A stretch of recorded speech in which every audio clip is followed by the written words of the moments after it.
Hello दोस्तों, आप सभी का बहुत बहुत स्वागत है गुरुजी लोकेश चैनल में। तो आज का हमारा टॉपिक है, कोई पर्सन अगर एमआरपी से ज़्यादा कुछ भी सामान बेचता है तो उसके लिए क्या क्या कॉन्सिक्वेंसेस है, यानी कि क्या क्या जो है उसके लिए खिलाफ जो है किए जाएंगे कुछ चीज़ें। इसी के साथ साथ हम इसमें एक केस पढ़ेंगे, फेडरेशन ऑफ होटल वाला केस। तो देर ना करते हुए अपना टॉपिक स्टार्ट करते हैं।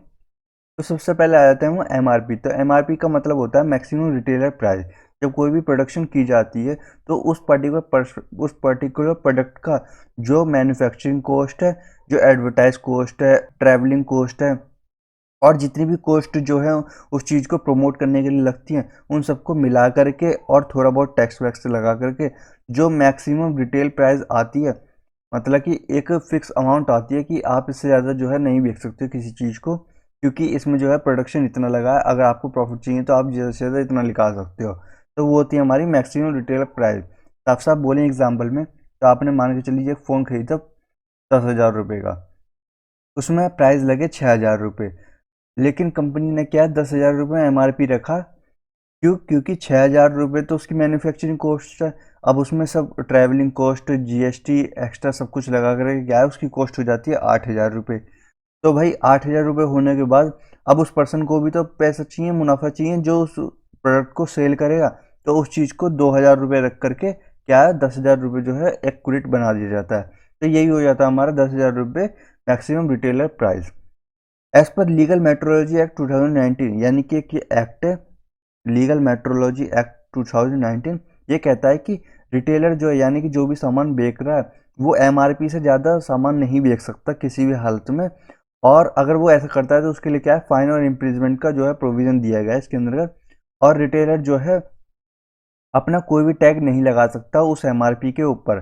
तो अक्सर देखा होगा तुमने, केसेस आते हैं आजकल कि एमआरपी के ऊपर एक एक्स्ट्रा टैग लगा होता है। अगर उसे छुटा के देखो नीचे, तो उसके नीचे अलग एमआरपी जो है लिखी होती है। तो वैसे में क्या है, ये जो टैग है ऊपर वाला ये वैलिड नहीं होगा, नीचे वाला वैलिड होगा, उसे ही माना जाएगा। क्योंकि जो एक्यूरेट प्राइस है कंपनी के द्वारा दी गई है, वो ही कंसीडर की जाएगी। अगर कोई भी पर्सन जो है ऐसा काम करता है, ऐसा काम मतलब कि कोई भी जैसे एमआरपी से ज़्यादा अगर कुछ बेचता है, तो उससे क्या है, पहले टाइम अगर करता है तो उसे 25,000 रुपये का फाइन दिया जाएगा, फाइन इम्पोज किया जाएगा उस पर्सन के खिलाफ।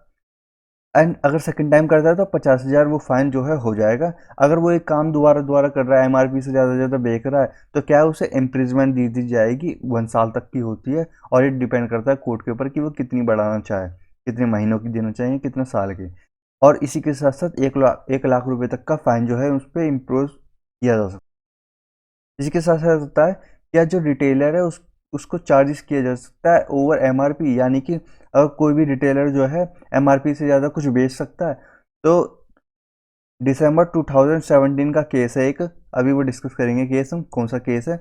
तो एक केस है जिसमें कहा था, कोर्ट ने हेल्ड किया था कि सिनेमा हॉल्स और रेस्टोरेंट जो है अलाउ करते हैं कि वो जो है हम अपनी एमआरपी से ज़्यादा जो है अपना एक्स्ट्रा चार्जेस कर सकें। ऐसा क्यों बोला? क्योंकि देखो, आप तो सबसे पहले एक तो सर्विसेज लेते हो वहाँ की, और एक सुटेबल इन्वायरमेंट, यानी कि एम्बियंस जो है वहाँ कर का एक तरह का मेंटेन किया जाता है, ताकि जो है पर्सन आकर के एंजॉय कर सके अपनी, और वहाँ जो है एक्स्ट्रा सर्विसेज के लिए उसे चार्ज किया जा सके।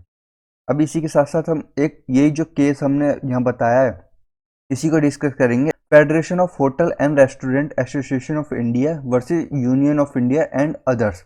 ये केस है, ये 12 दिसंबर 2017 का केस है। इस केस के अंदर क्या था, साइटेशन ये है हमारी, सिविल अपील्स नंबर इतना एंड 2017 का केस है।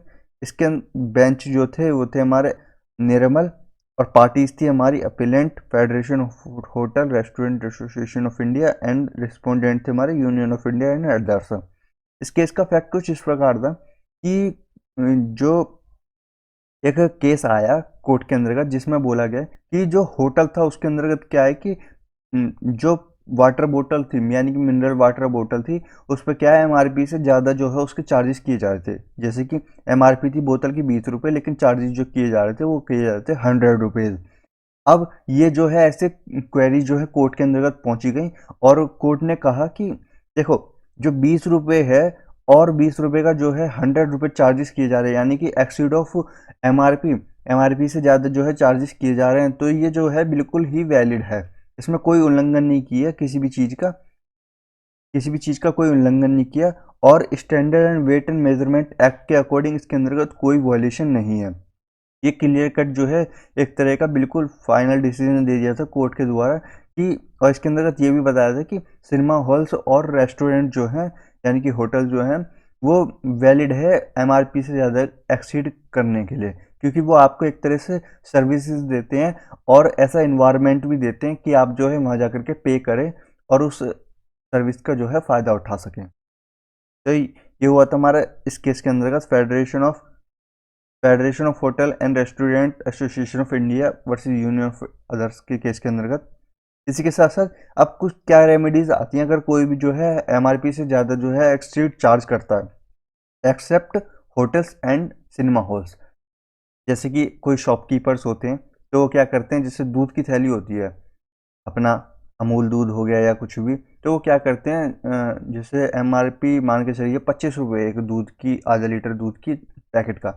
अब क्या है वो 25 रुपये से ज़्यादा चार्जेस कर लेते हैं, जैसे कि 30 रुपये चार्जेस कर लेते हैं। तो क्या अगर कोई भी पर्सन जो है एमआरपी से ज़्यादा चार्जेस करता है तो क्या जो है हम एक्ट कर सकते हैं। तो सबसे पहले हेल्पलाइन नंबर है जिसमें क्या है कि आप कॉल कर सकते हो हॉलीडेज़ को छोड़ के, और इसमें अपनी कंप्लेन जो है दर्ज करा सकते हो, या आप एसएमएस भी कर सकते हो, जो कि ये नंबर है आपको डिस्प्ले हो रहा है। और रजिस्टर कर सकते हो कंप्लेन ऑनलाइन, जिसमें क्या है कि आप कंज्यूमर प्रोटेक्शन एक्ट 2019 के अकॉर्डिंग जो है कंप्लेन कर सकते हो, क्योंकि आप कंज्यूमर हो तो आपको पूरा राइट बनता है कि आप एक्सप्लॉइट ना हो, और कोई भी ऐसा एक्ट करता है तो उसके खिलाफ आप कार्रवाई कर सको। और साथ साथ ये भी है कि आपके पास एक ड्यूटी बनती है कि कोई भी पर्सन जो है ऐसा काम करता है तो एक रिस्पॉन्सिबल ड्यूटीज होती है कि आप जो है ऐसी इलीगल प्रैक्टिस को आप रोकें, और एक्ट करने से आप जो है दूसरों को भी बचा सकते हैं। तो ये होती हैं कुछ रेमेडीज जिसमें आप क्या है कि कुछ जो है समाधान कर सकते हो।